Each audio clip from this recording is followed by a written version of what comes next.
constante amor que nos cubre, asombrosa es tu gracia que nos redime.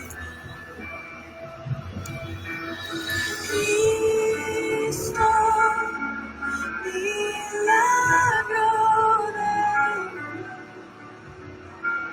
te amamos, Salvador, Hijo del Dios magnífico, magnífico.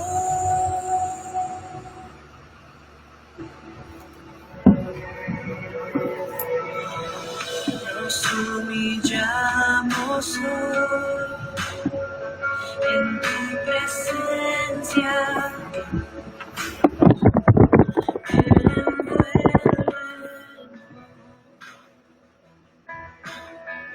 manos en alto están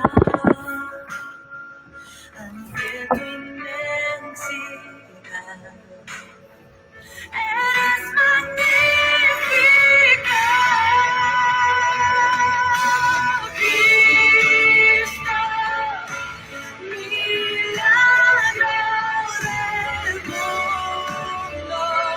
Te amamos, Salvador, Hijo del Dios magnífico,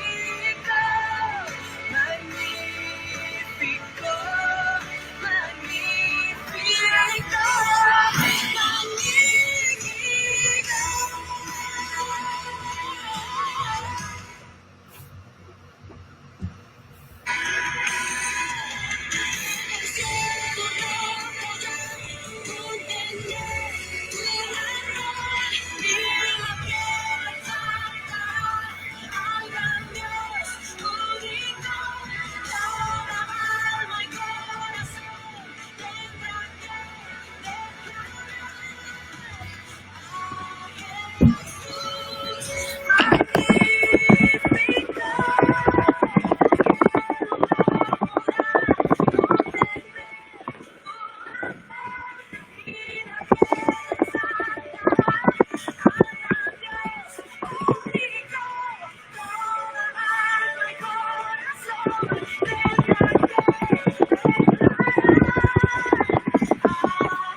Dios les bendiga, hermanos. ¿Cómo estamos? Ahora estamos en el templo. Yo estoy en el templo. Estamos preparando todo ya para el domingo y estamos muy alegres, muy ansiosos de poder volver a entrar al templo. Este domingo recuerden que no va a haber drive-in service. Vamos a estar todos viéndolo en línea, pero hay un equipo de personas que va a estar aquí practicando para que así el 28, cuando se abra el templo a más personas, podamos asegurarnos que todo está preparado, que hemos guardado las medidas de seguridad y que todo el equipo está listo y bien asesorado. Entonces, ahora es un día de preparación y estamos alegres por eso. Como pudieron ver hace un minuto, la clase de ahora se llama Cristo está edificando a su iglesia. ¿Y quiénes son su iglesia? Somos nosotros. Entonces, ahora vamos a aprender un poquito acerca de nuestra función, para qué está usted aquí, para qué estoy yo aquí. Y como siempre es una bendición poder pensar, poder ocupar nuestro tiempo en la palabra de Dios. Entonces, para comenzar, mientras se unen más hermanos, vamos a orar. Señor Jesús, gracias porque nuevamente nos permites la oportunidad de abrir tu palabra y abrir nuestros corazones a tu palabra. Gracias porque a cada uno de nosotros nos has cuidado, porque tu palabra dice que tú cuidas nuestra salida y nuestra entrada. nuestro despertar y nuestro acostar, Señor, y lo podemos ver en nosotros, en nuestros hijos, cada día del calendario. Y bendecimos tu nombre por eso, Señor, y esta noche queremos poner este tiempo en tus manos. Queremos dejarte saber que estamos aquí porque tenemos hambre y sed de ti, porque queremos saber más, aprender más, conocerte más a ti, Señor. Danos discernimiento para entender lo que se va a hablar esta noche. Danos enfoque para poder prestar atención a tu palabra. Danos, Señor, pasión por aprender, para que cada día nos podamos parecer más a ti. En el nombre de Jesús ponemos este tiempo en tus manos. Amén. Si no ha compartido el link todavía, lo puede compartir. La clase de ahora creo que en parte podría ser evangelística. Entonces, si usted tiene amigos en su timeline, si usted tiene amigos en su Facebook o en sus medios sociales o en sus contactos en sus teléfonos, ahorita fuera el momento para que usted les enviara un mensaje con el link de esta clase. Nuestro deseo siempre es compartir las buenas noticias, expander el evangelio. Entonces lo podemos hacer de esa forma tan fácil, solo un par de botones en su teléfono. Y para comenzar, vamos a empezar con Cristo está edificando a su iglesia. La iglesia permanece porque Jesús es su constructor. Ahora, para poder hablar de la iglesia, vamos a compartir la diferencia entre iglesia con I minúscula e iglesia con I mayúscula. No sé cuántos son buenos en gramática, pero iglesia con I mayúscula generalmente se reserva para el nombre de alguien, para el nombre de una persona, un nombre de una entidad, etcétera. Y en este caso se identifica iglesia con I minúscula como la iglesia local. Por ejemplo, si nosotros decimos el domingo vamos a ir a la iglesia, estamos hablando de una iglesia local. O si decimos hermanos, para el Día de Acción de Gracias, nuestra iglesia está invitado a cenar con pavo y pollo y chuleta y todo lo demás. Eso estamos hablando de una iglesia con I minúscula, es una iglesia local. Pero como lo pueden ver ahí, I mayúscula es la iglesia de Cristo, es la iglesia en general, el pueblo elegido de Dios, aquellos que profesan a Cristo como su Señor y Salvador, aquellos que vivimos para exaltar el nombre de Dios, que hemos decidido ser seguidores de las buenas noticias que Jesucristo viene a traer a nosotros. Entonces, quiero que entendamos ese punto, porque cuando nos vamos a referir a la iglesia durante la clase de ahora, nos vamos a referir a la iglesia en general. La palabra de Dios dice que Cristo regresará por su iglesia. Eso es iglesia con I mayúscula. Estamos hablando de todos los seguidores de Cristo, quien han conocido la verdad, serán llevados a una eternidad. ¿Correcto? En cambio, la iglesia que vamos a estar para la cena de fin de año o de Acción de Gracias es una iglesia con I minúscula. Ya que hicimos esa distinción, podemos entrar a la palabra. Y para comenzar vamos a leer Efesios 2, del 19 al 22. Y dice así: por eso, ante Dios, ustedes ya no son extranjeros. Al contrario, ahora forman parte de su pueblo y tienen todos los derechos. Ahora son de la familia de Dios. Todos los miembros de la iglesia son como un edificio, el cual está construido sobre la enseñanza de los apóstoles y los profetas. En ese edificio, Jesucristo es la piedra principal. En otras versiones dice la piedra angular. Es Él quien mantiene firme todo el edificio y quien lo hace crecer para que llegue a formar un templo dedicado al Señor. Por su unión con Jesucristo, ustedes también forman parte de ese edificio, en donde Dios habita por medio de su Espíritu.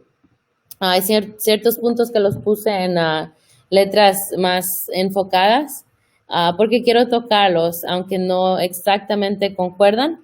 Pero para comenzar, ese texto dice que nosotros tenemos derecho. ¿Y quiénes tienen derecho?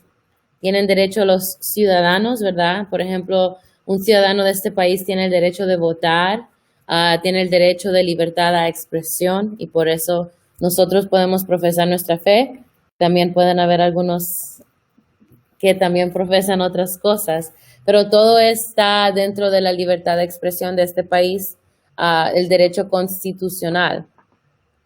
También tienen derecho los hijos. Y en esa parte me quiero detener un poco porque la próxima palabra que subrayé o puse en letras más pronunciadas es familia. Entonces tenemos derechos porque ahora somos familia de Dios. Y creo que esta es una palabra muy adecuada para esta semana, porque ayer celebraron el Día de los Padres algunos y otros lo celebramos el domingo. Y aquellos que tenemos un papá, que hemos sido dichosos y bendecidos con tener un papá activo y un papá como buen representante del amor de Dios aquí en la tierra, nos alegramos. Pero hay personas, y yo entiendo que hay personas que no han tenido esa dicha, no han tenido esa parte, ese amor paterno en lo humano, en lo terrenal. Pero vamos a empezar esta clase con dejarle saber o recordarle más bien que usted tiene derechos y es parte de la familia de Dios. Entonces todo aquel calor, aquel abrazo que tal vez no pudo recibirlo de un padre terrenal, lo puede recibir de parte de nuestro Padre celestial. Y todos formamos una familia en Cristo. Es por eso que cuando venimos a la iglesia le decimos, Dios le bendiga, hermano. Nos damos un abrazo pre-coronavirus, pero de alguna forma u otra mostramos un amor o un aprecio a los hermanos que juntamente con nosotros formamos la familia de Dios. Entonces, este Día del Padre, usted celebre a Dios, Dios Padre, usted celebre que tiene a un Dios proveedor, amor, lleno de amor, lleno de protección, que son las funciones de un padre. Y Él lo puede hacer mejor que cualquier padre terrenal. Pero vamos a continuar al tema y dice, todos los miembros de la iglesia son como un edificio, el cual está construido y Jesucristo es la piedra principal. La iglesia en todas partes es de Dios. La iglesia es la familia de Dios, como lo acabo de decir hace un momento. Nos convertimos en conciudadanos de los santos y miembros de la familia de Dios. Eso nos da una identidad. Vamos a comenzar con esa palabra clave que es identidad. Nos convertimos en conciudadanos. Conciudadanos quiere decir que todos somos parte de un mismo grupo de personas. Puede ser un país, puede ser los ciudadanos de una ciudad y en este punto somos los ciudadanos del reino de los cielos. Formamos parte de la familia de los santos.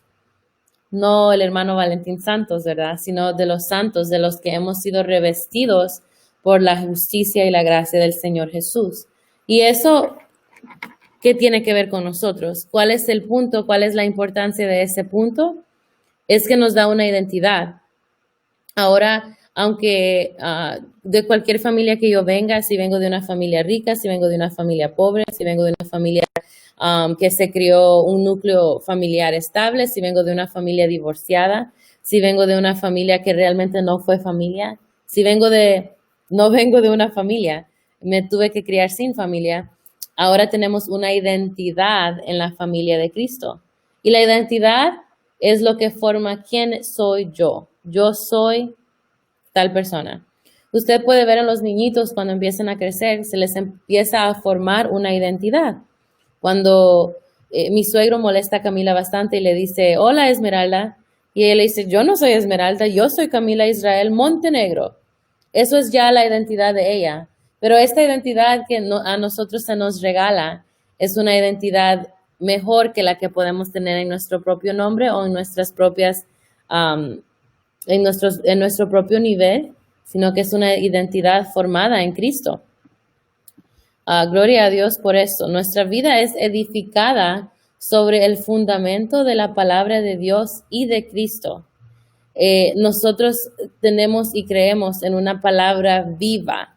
Si la palabra no fuera viva, entonces ¿en qué creemos? Pero nosotros somos edificados, quiere decir, como el texto lo dice, que nosotros estamos siendo construidos. La iglesia está siendo formada continuamente sobre una base que es la palabra viva de Dios. Entonces nosotros podemos confiar en que es una palabra continua, no solo es un libro de historia que estamos leyendo. Y en este texto dice específicamente que está construido en las enseñanzas de los apóstoles y los profetas, al igual que en Jesucristo. Las enseñanzas de los apóstoles y profetas, si lo llamamos de una forma diferente, son las escrituras. Nosotros confiamos en la Biblia como la palabra de Dios. Son enseñanzas inspiradas por Dios de los apóstoles y de los profetas que están registrados en la Biblia.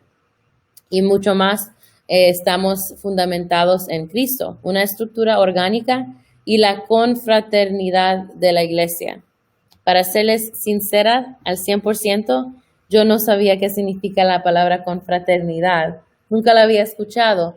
Entonces lo busqué en definición y me di cuenta que confraternidad es la pieza que hace de algo una familia. Entonces, por ejemplo, si usted se casó con alguien que tiene una familia de 7 hermanos y hermanas, ahora esas personas son sus cuñados, sus cuñadas, y su esposo fue la confraternidad que surgió para que usted sea relacionado a ellos. En este caso, Jesucristo es la confraternidad, es la pieza que nos hace familia en Dios. Somos edificados para convertirnos en un lugar de habitación donde mora Dios.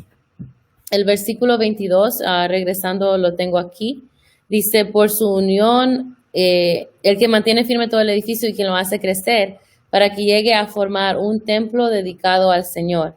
Esta parte es muy importante, porque no hay nada que sea más importante y por tanto, no hay nada tampoco en este mundo que nos debiera distraer del papel que desempeñamos.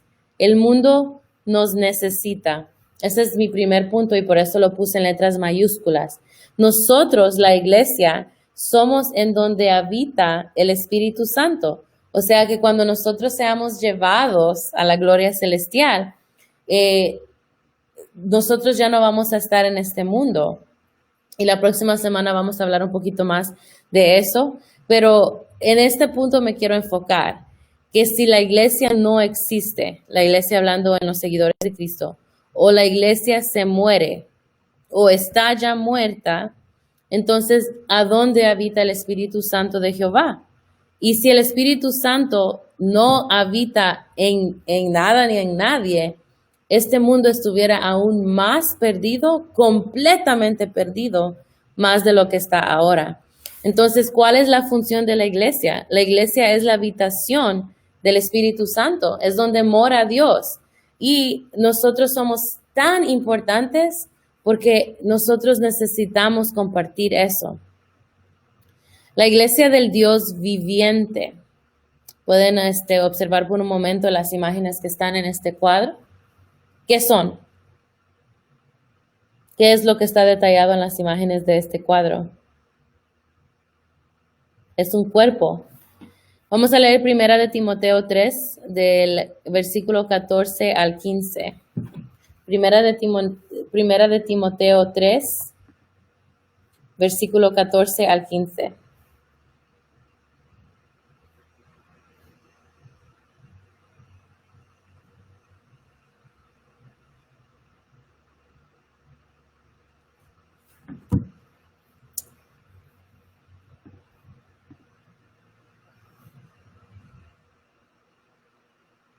Espero ir pronto a verte, pero te escribo estas cosas para que si me tardo sepas cómo hay que comportarse en la familia de Dios, que es la iglesia del Dios vivo, columna y sostén de la verdad.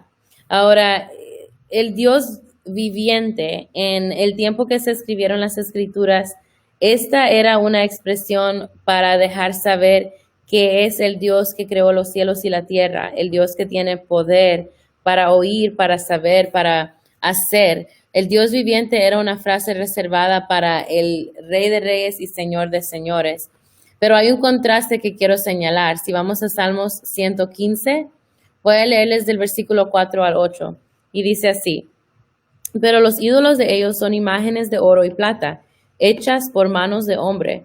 No pueden hablar ni ver, aunque tengan ojos y boca. No pueden oír con sus oídos, ni pueden oler con su nariz. ni palpar con sus manos, y tienen pies, pero no pueden caminar, ni pueden permitir un solo sonido con su garganta. Y quienes los fabrican o adoran son tan necios como sus ídolos. Cuando en las escrituras Pablo dice es el Dios viviente, está dejándonos a saber que estamos hablando de un Dios que es un Dios que está sobre todo, un Dios soberano. ¿Y por qué era tan importante esto? Porque si nosotros amamos y alabamos a un Dios que no está viviente, entonces nuestra fe está basada en algo que realmente no podemos nunca ver, nunca vamos a poder ver el resultado de nuestra fe, porque no hay un Dios que haga mover la fe. Pero como estamos alabando y estamos hablando del Dios viviente, eso nos identifica como una iglesia viva al igual. Si nosotros fuéramos y alabáramos a un Dios de palo y nosotros invitáramos a alguien a la iglesia o le habláramos del evangelio y le dijéramos, mira, yo conozco a un Dios que tiene el poder para cambiar y tiene el poder para liberar y tiene el poder para transformar tu vida. Y me dijeron, ok, preséntame a ese Dios, ¿dónde está? ¿Quién es? Y yo les dijera, aquí está, este es el Dios. Mira, delante de Él nos vamos a postrar, vamos a alabarle, vamos a adorarle. Este Dios, Él te va a cambiar y te va a transformar la vida. Mira, este es. Le aseguro que me miraran como que si yo se me perdió la cabeza. Pensaran que necesito algún tipo de medicamento o de terapia porque me he convertido loca. ¿Cómo esto va a cambiarme en mi vida? No lo puede hacer. Pero hay personas y hay religiones que lo creen. La única diferencia es que le dibujan narices y boca y cara a los dioses, pero es lo mismo. Es un dios de palo, un dios de bronce, un dios de oro. No tiene el poder para absolutamente nada. Pero si nosotros adoramos a un Dios vivo, que nos comprueba que está vivo, eso nos identifica como una iglesia viva. Eso significa que cuando yo le digo a alguien, mira, yo conozco a un Dios que puede transformarte tu vida. Yo antes era así y ahora ya no. Ahora soy una persona diferente, soy una persona distinta. Y esa persona me dice, ok, preséntame a tu Dios. Yo lo que le puedo presentar es la Biblia y la evidencia, las evidencias que yo tengo para saber que yo no les estoy hablando de un Dios falso ni de un Dios de materia.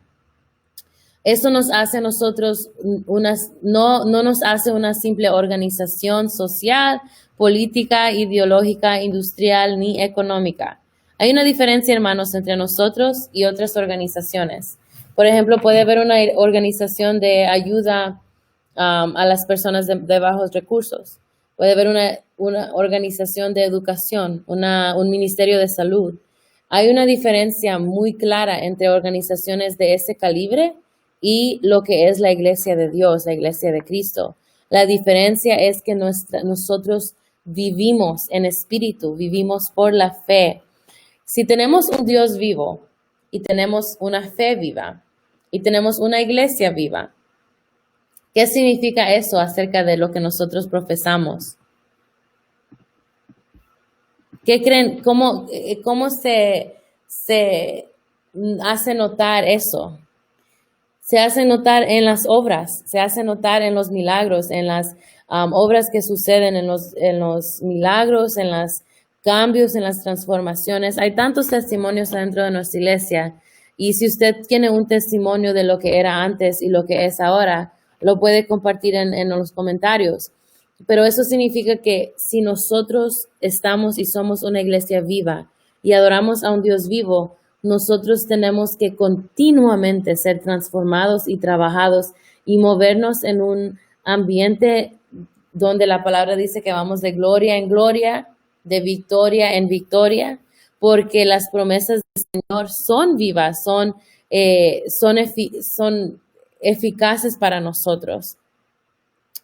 Pero esto también detalla que algo vivo, un organismo vivo, tiene que tener un cuerpo, ¿no? Por ejemplo, una silla no está viva, no tiene un cuerpo, pero una mariposa es un ser viviente y tiene un cuerpo. Una jirafa al igual. Y no sé cuántos de ustedes, creo que todos, hemos escuchado que a la iglesia otro nombre que tenemos es el cuerpo de Cristo. Nosotros somos el cuerpo de Cristo. Primero de Corintios 12, voy a leer solamente el versículo 12 y el versículo 27.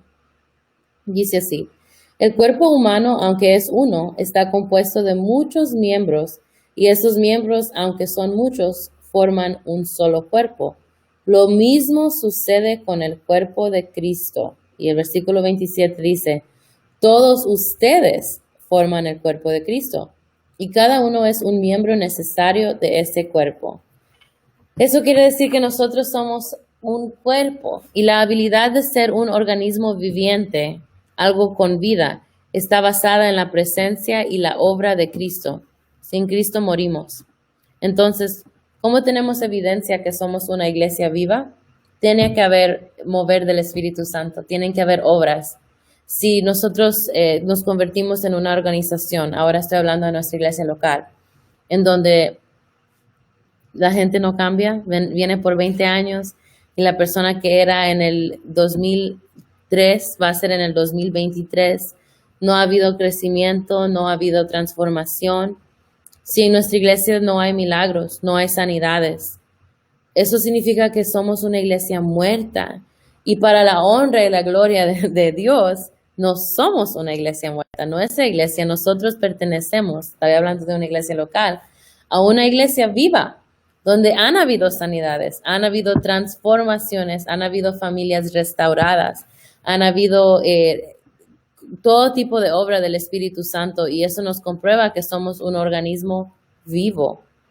Si en caso faltara Cristo, si en caso nosotros tornáramos la mirada y nos enfocáramos en nosotros mismos, ya sea usted en lo personal o nosotros como iglesia en general, nosotros muriéramos. Hasta ahí llegara cualquier vida que tengamos en la palabra de Dios, porque eso depende únicamente de la presencia de Dios en nuestras vidas, en nuestra congregación, etcétera. Vamos a continuar. La iglesia es obra de Cristo. Cristo es quien edifica su iglesia, lo hablamos al principio. Mateo 16, del 16 al 18, no lo tenemos que leer, pero para recordarlos, estamos hablando del momento en el cual Jesús les pregunta a sus discípulos, ¿quiénes creen ustedes que yo soy? ¿Quiénes creen que yo soy? Y mi hermano Pedro, Pedrito, como siempre, ¿verdad? Al pie del cañón, listo para contestar. A veces metía los pies, a veces no, a veces contestaba bien, pero en esta ocasión le da una respuesta a Jesús que lo complace. Y cuando Jesús le dicen, algunos dicen que yo soy este, algunos dicen que yo soy el otro, pero ustedes, ¿quién dicen que yo soy? ¿Qué le responde Pedro? Dígalo ahí en donde usted está. Le dice, tú eres Jesús el Mesías, el Hijo de Dios.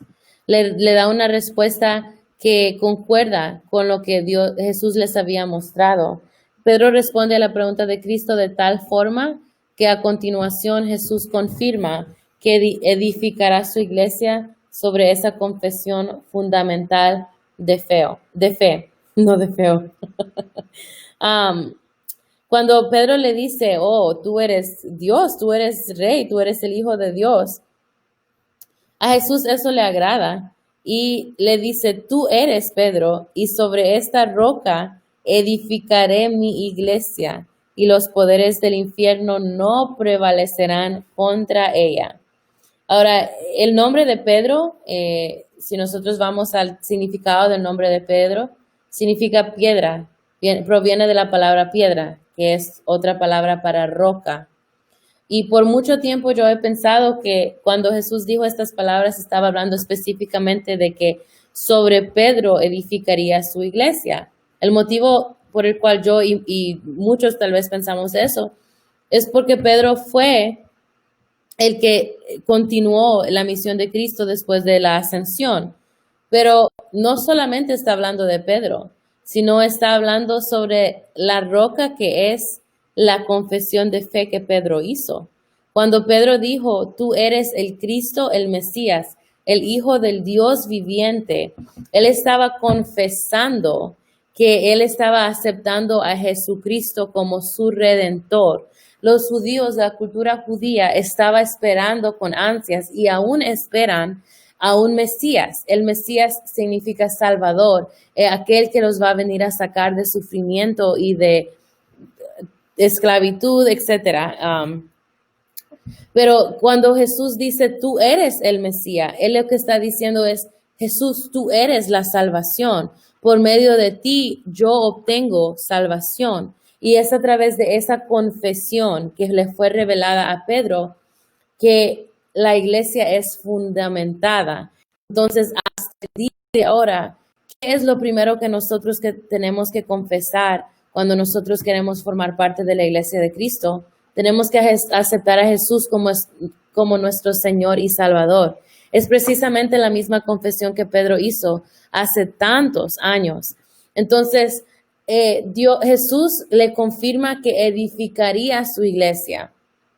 Ahora, desde el principio de esta clase, he estado yo mencionando la palabra edificar. ¿Qué significa eso? Porque muchas veces usamos palabras únicamente porque están en un contexto de la iglesia. Se puede decir un contexto de la palabra de Dios. Edificar significa fundar o establecer. Por ejemplo, si yo el día de mañana edifico una organización que se va a dedicar a bendecir a niños huérfanos, yo voy a edificar esa organización. Usted puede edificar su familia, su casa. Usted establece su familia cuando se casan y cuando empiezan a tener hijos, usted edifica su hogar. Pero en este contexto estamos hablando de que Jesús iba a edificar la iglesia. Eso significa que él estaba fundamentando, estableciendo la iglesia sobre esa confesión. Y eso constituye que Cristo es la base de nuestra fe. Los constructores pueden decir mejor que yo que todo edificio necesita una buena base. Y si usted, yo me acuerdo que cuando mi esposo y yo hace años andábamos buscando una casa para comprar, nosotros encontramos una casa muy bonita cerca a donde nuestros padres vivían, cerca de un lago, muy bonito vecindario, muy solitario, una yarda linda. Estaba muy buen precio y nosotros fuimos a ver esa casa. Y usted sabe que los realtors, si alguien es realtor, aprecio su trabajo, pero me disculpan por lo que voy a decir. Los realtors, el trabajo es vender, ¿verdad? Entonces ellos a usted le van a vender a un objeto y le van a enseñar lo mejor del objeto porque su trabajo es vender. Entonces nuestro realtor entró y nos enseñó, oh, miren las ventanas tan lindas, esta cocina es bien abierta, tiene una chimenea y tarara, y esto y lo otro, y qué hermoso, qué precioso, la yarda, acá pueden jugar sus hijos, pueden tener perros, y nosotros, sí, sí, sí. Pero de repente mi esposo va caminando y él nota que cuando va caminando va como en subida y bajada, en medio de la sala de la casa. Y de repente le dice al realtor, disculpa, le dice, como que esta casa no está pareja, siento que si pusiera yo una pelota, se deslizaría, le dice, para el otro lado. Y le dice el realtor, oh, sí, sí, le dice, esta casa tiene un pequeño problemita, pero ustedes la pueden arreglar. ¿Cuál es el problema? Le dice mi esposo. Y le dice, la fundación, le dice, no está buena. Entonces lo que tienen que hacer únicamente es levantar la casa, emparejar la fundación, poner un nuevo cimiento y después volver a sentar la casa sobre de ella. Pero no te preocupes, más que eso no surge nada. ¿Ustedes piensan que nosotros compramos esa casa? Absolutamente no. Si una fundación de una casa está mala, tal vez se puede arreglar, pero requeriría mucho esfuerzo, trabajo y dinero. Y nosotros en ese tiempo no teníamos ni una de esas cosas. Entonces no compramos esa casa porque la fundación estaba mala. Y es lo mismo, si un edificio, cualquier edificio, no tiene una buena base, entonces el edificio no va a servir. Pero la buena noticia para nosotros es que Cristo es la base de la iglesia. Primera de Corintios, capítulo 3, versículo 11 dice, porque nadie puede poner otro cimiento que el que ya está puesto, Jesucristo. Simple y sencillamente. Ese versículo nos lo dice todo. Cristo es el cimiento, Cristo es esa base, esa fundación, y sobre esa fundación nada puede venir a sobresalir o a sobrellevar eso. Ya está la fundación y es Cristo.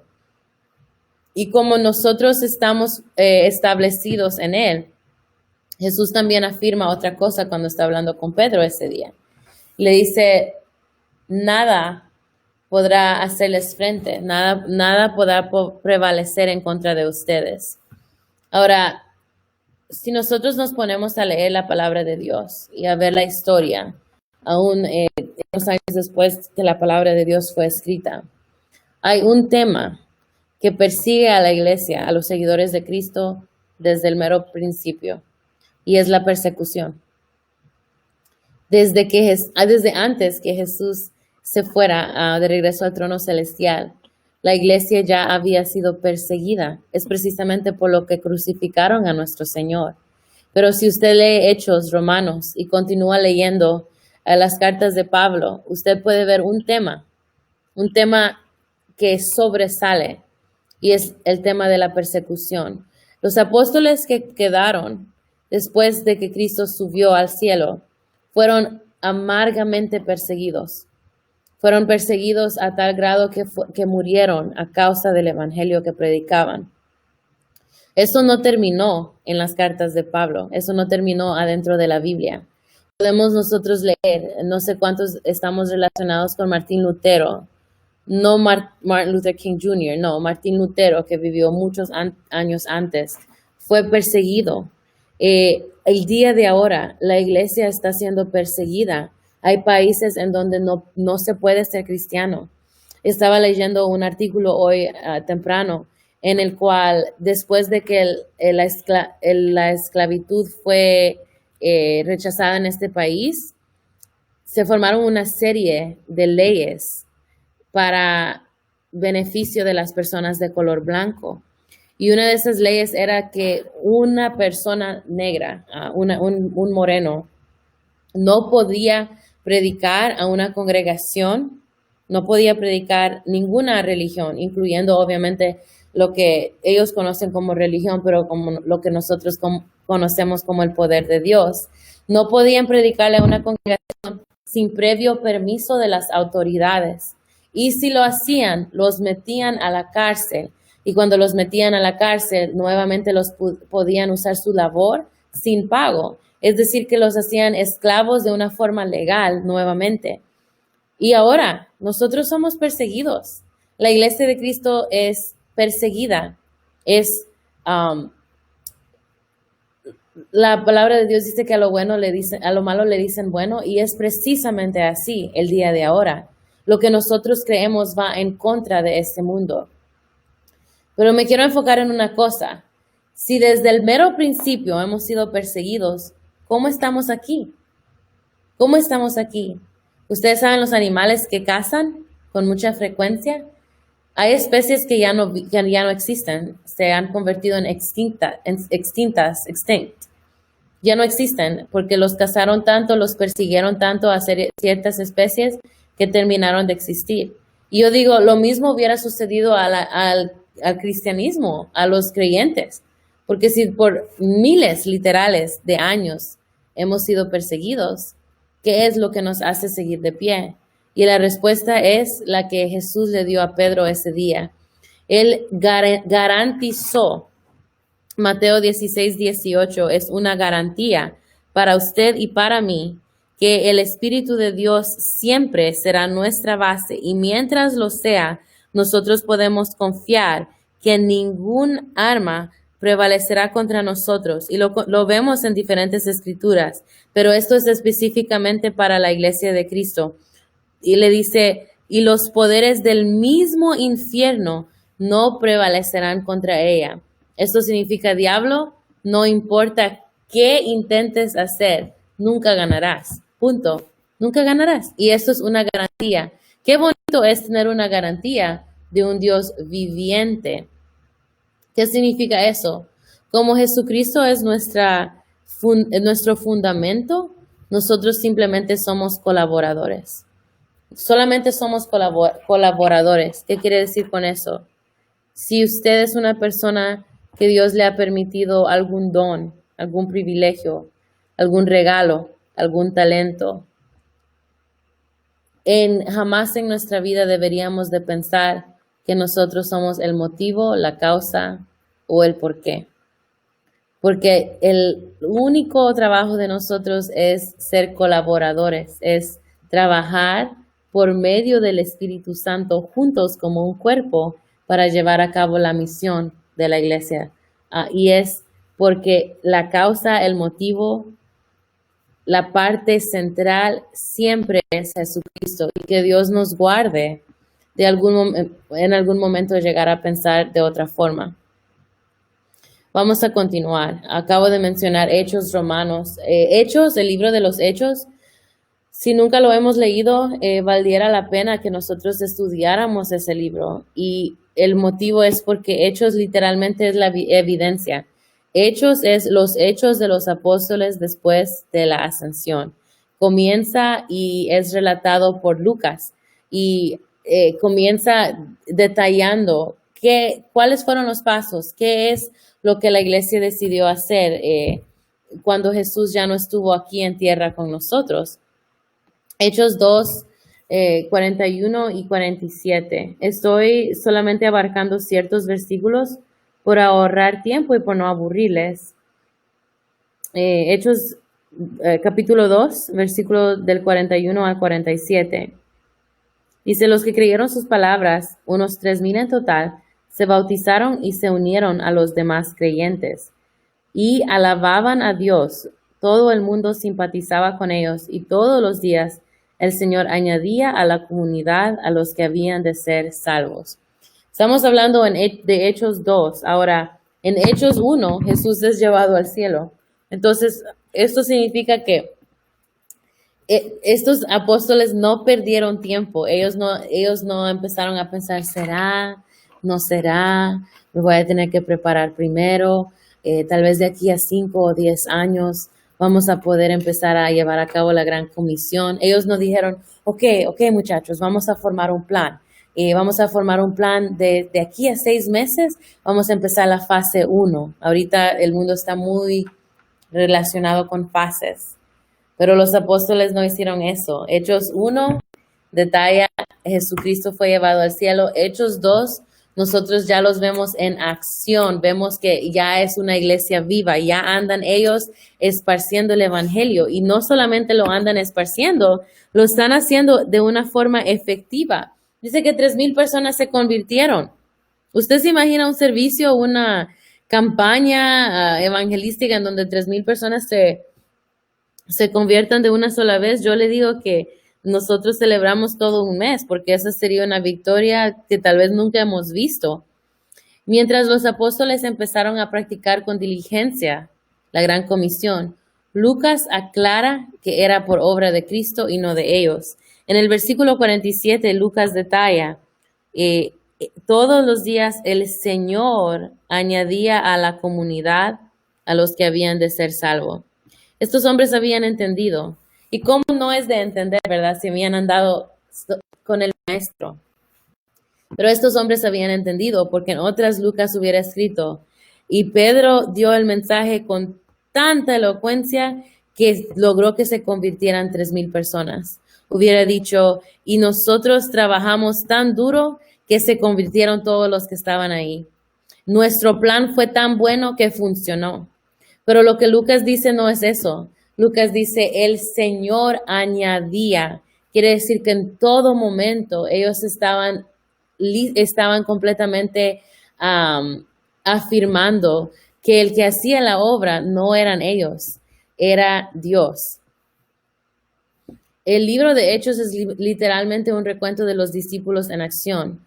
Ahora, Lucas era un doctor de profesión y prestaba atención a los detalles y en varias ocasiones hacía un conteo de personas. Hechos 4:4 y Hechos 5:14, ellos estaban haciendo un conteo de personas y la iglesia se estaba multiplicando rápidamente. Ahora, póngase en los zapatos de estas personas, de estos discípulos que se habían quedado atrás. En primer lugar, hay una gran oposición al mensaje que andan ellos compartiendo. Hay una oposición en donde quiera que ellos van, hay personas que los miran de reojo, que piensan que son traidores a la ley, en primer lugar. En segundo lugar, acaban de experimentar cosas que creo que usted o yo hubiéramos terminado pensando que estábamos locos. Imagínese que usted conoció a Jesús, lo vio comer con usted, dormir, eh, andar y de repente lo ve levantarse al cielo.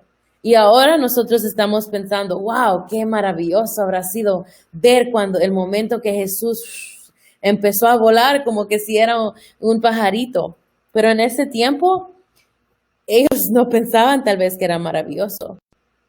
Ellos pensaban, tal vez Pedro le decía a Juan, hey Pedro, hey Juan, ¿tú crees que estamos, mira, dame una cachetada para asegurarme que no estoy soñando? Y Juan le decía, no estás soñando, Pedro, yo lo vi, yo también lo vi. Y tal vez Pedro le decía, pero Juan, si nosotros vamos a contar esto, van a pensar que somos locos. Y Juan le decía, ¿será que somos locos? No, no, no, no somos locos. Acordate, yo vi. ¿Te acordás de aquel ciego? Aquel ciego y Jesús le puso el lodo, ¿te acordás? Y de repente vio. Sí, es cierto. Entonces ellos habían experimentado algo irreal, algo que parecía tal vez un cuento en ese momento.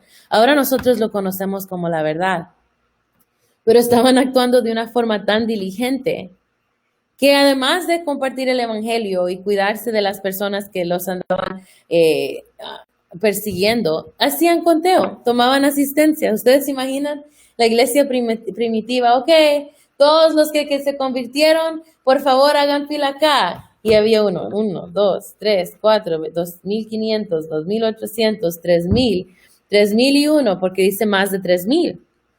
Entonces ellos estaban haciendo la obra con diligencia. Jesús estaba edificando a su iglesia de una manera asombrosa, como lo acabo de decir, transformando vidas y haciendo milagros.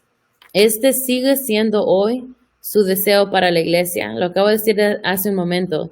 Si nosotros somos una iglesia en donde no existen obras, no hay evidencia de que servimos a un Dios vivo, entonces, ¿qué estamos haciendo con nuestro tiempo? ¿En qué estamos creyendo?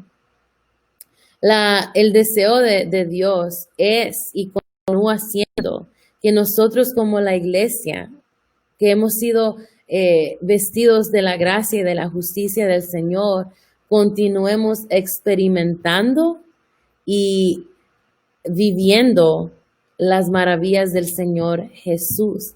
Hechos relata tantas historias en las cuales podemos realmente ver que estos hombres fueron ungidos por el poder del Espíritu Santo y que llevaban a cabo sanidades, hablaban con una autoridad, que habían personas que se convertían, que se transformaban, que nunca más eran iguales, pero ellos eran únicamente los cántaros.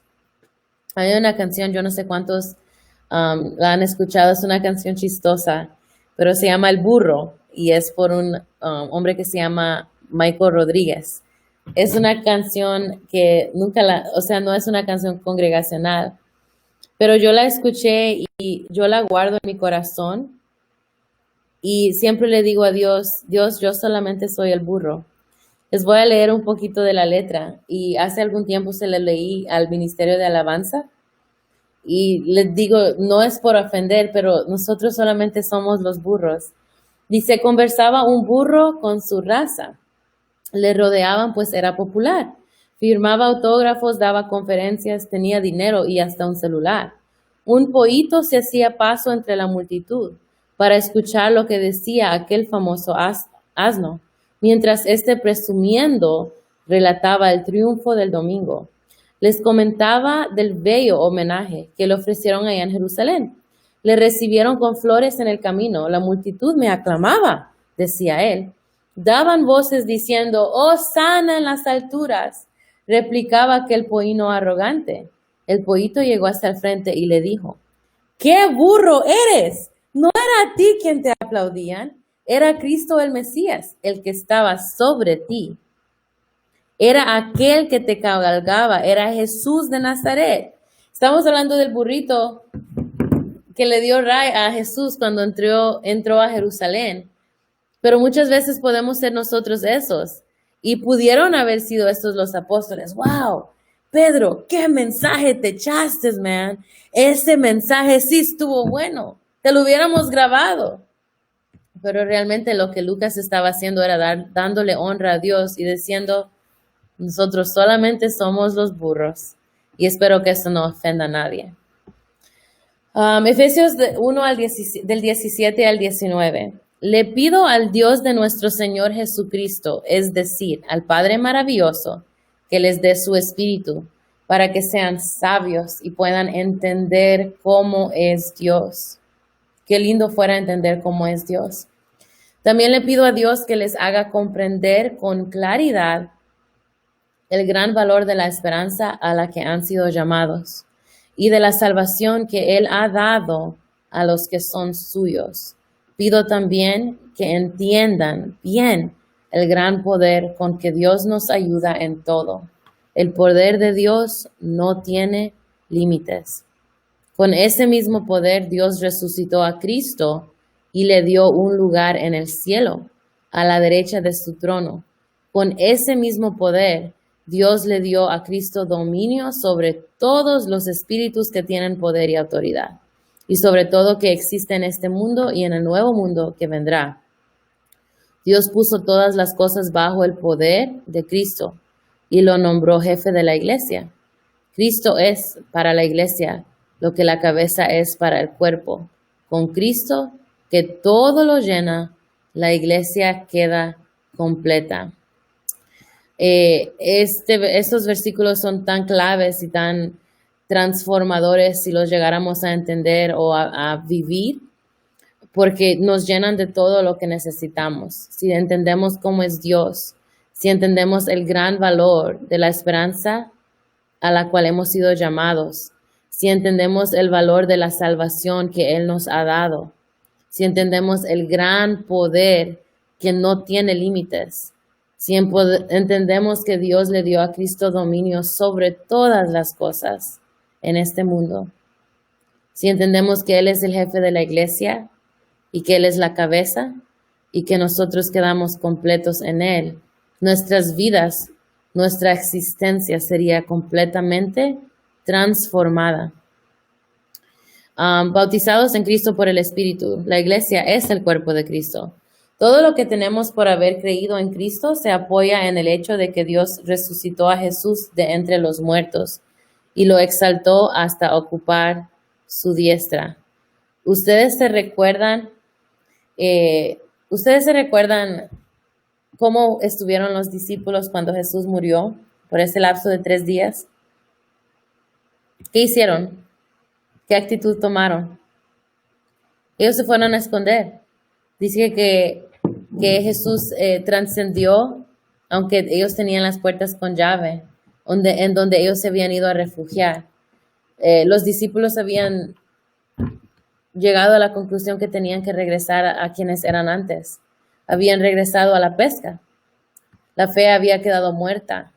La esperanza se había muerto juntamente con Cristo. No había más en qué creer. Tal vez alguno de los discípulos llegó a creer, wow, y para esto fue que hicimos tanto esfuerzo. Esto es lo que nos ganamos después de 3 años de seguir al Maestro. Yo dejé todo por Él. Yo dejé todo. Habían discípulos de todas edades. Todo lo que tenemos se apoya en que Cristo resucitó. Porque cuando Cristo resucitó, la actitud de esos discípulos cambió. La palabra de Dios dice que Jesús llegó a donde estaban los discípulos y que cuando ellos reconocieron que era el Maestro, es ahí donde sus vidas fueron transformadas. No solamente fue el hecho que ellos anduvieron con Él por 3 años, fue el hecho que ellos presenciaron la muerte, pero después la resurrección de Jesús. Y cuando ellos vieron, wow, realmente Cristo resucitó, es cuando ellos decidieron, esto vale la pena. Esto vale la pena para que nosotros no regresemos más a quienes nosotros éramos. Ahora somos realmente transformados, ahora y para siempre. Ahora realmente mi pasión va a ser dedicarme completamente a Jesús, porque yo he visto, yo he experimentado que Jesús resucitó. Y junto con Él resucitaron todas nuestras esperanzas, resucitó el hecho de nuestra fe. Nosotros ahora podemos tener fe que un día, así como Jesús murió y resucitó, va a regresar por su iglesia. Dios hizo de Jesucristo la cabeza de la iglesia. ¿Y la cabeza qué significa? Supremacía, un Dios supremo, un Dios soberano, sobre todo. Él es quien dirige. Nosotros, nuestro trabajo es decirle, sí, Señor, a sus órdenes. Él es el quien da vida. Entonces, si Dios es la cabeza, Dios es quien, he calls the shots, dice en inglés. Él es el quien nos da el mando. Entonces, nosotros terminamos siendo la cabeza. Y como nosotros somos la cabeza, nuestro deber es humillarnos, es someternos, subordinación, es otra palabra para someterse a Él. Nosotros nos tenemos que someter a Él y para que Él obre a través de nosotros. Esto describe una relación cercana. Si nuestra cabeza, ¿verdad? No sé cuántos de nosotros hemos pensado de esto anteriormente. Si nuestra cabeza falla, en cierta parte, mi mano pierde el sentido. Mi mano pierde la habilidad de moverse. Mi mano se mueve porque mi cabeza le dice a mi mano que se mueva.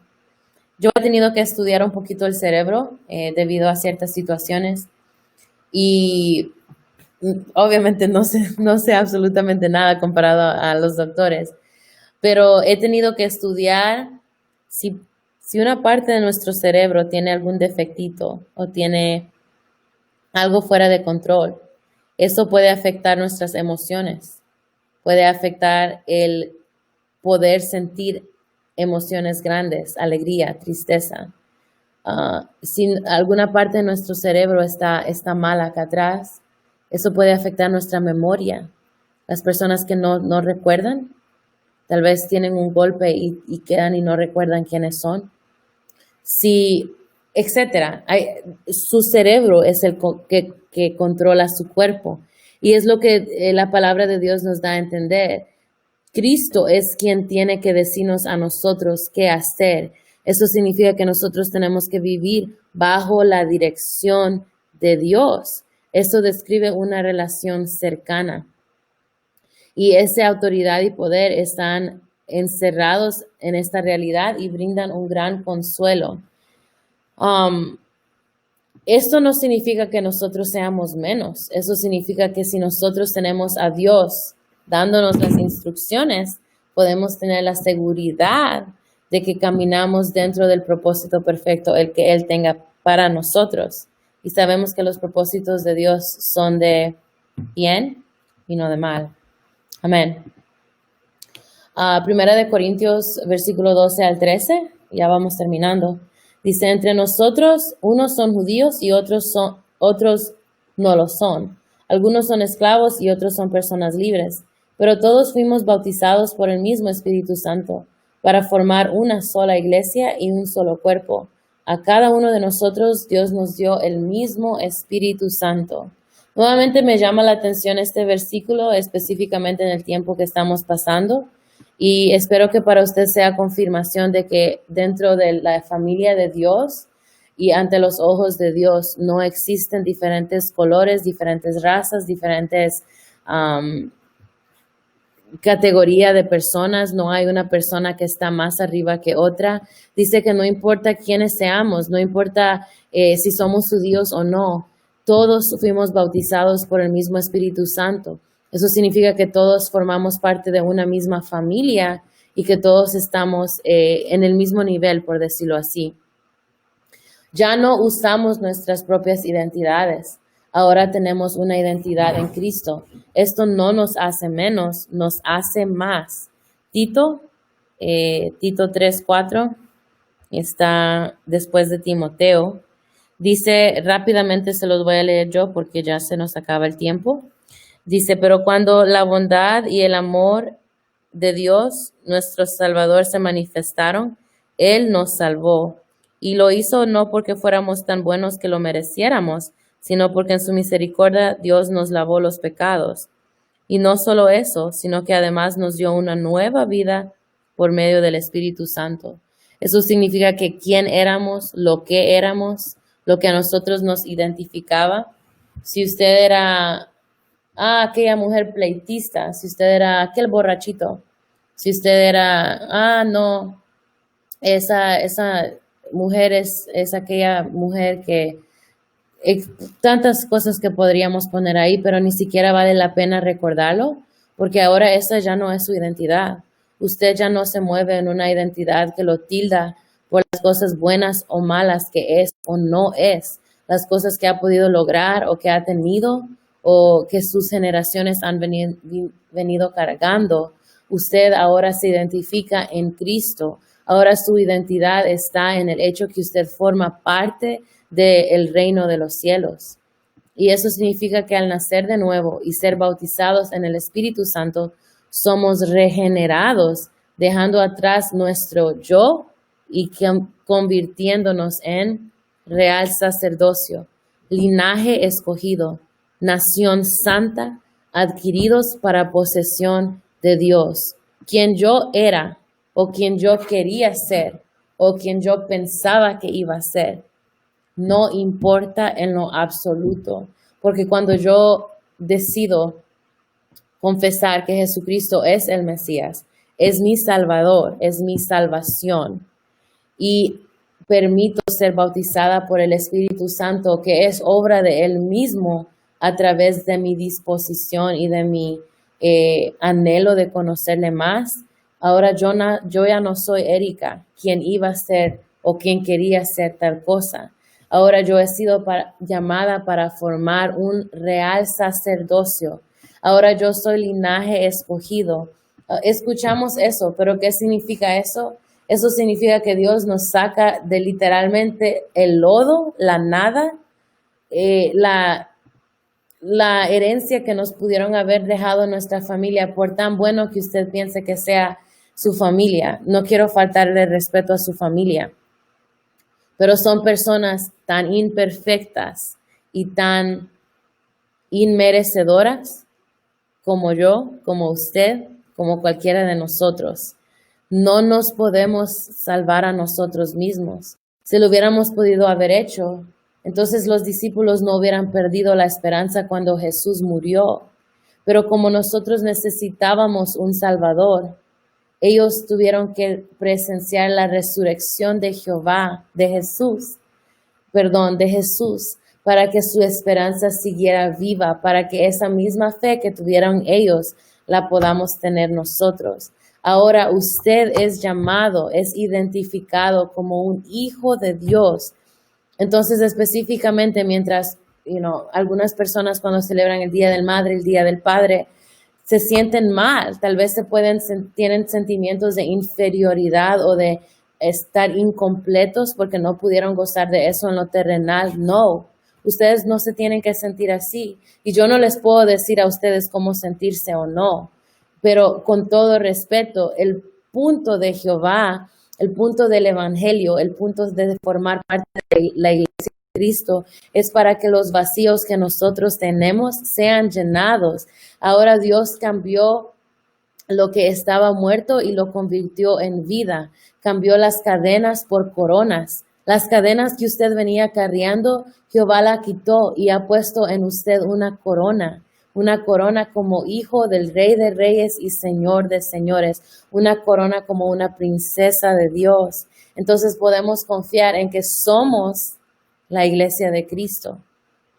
Y la iglesia de Cristo es llamada a ser una iglesia viva, fundada, basada en la realidad que es Cristo.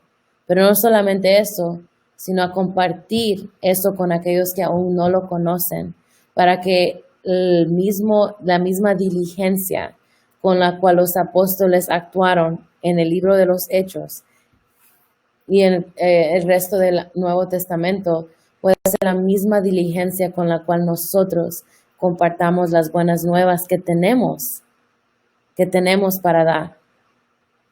Señor Jesús, gracias porque tú nos llamas hijos tuyos, tú nos llamas tu familia, tú nos llamas tu cuerpo, tú nos llamas tu amada iglesia. Señor, gracias porque tu palabra dice que somos la niña de tus ojos, que te esperamos, Padre Celestial, y que un día tú vendrás, pero que mientras tanto tú te has ido a preparar moradas para nosotros, porque es así de importante somos nosotros para ti.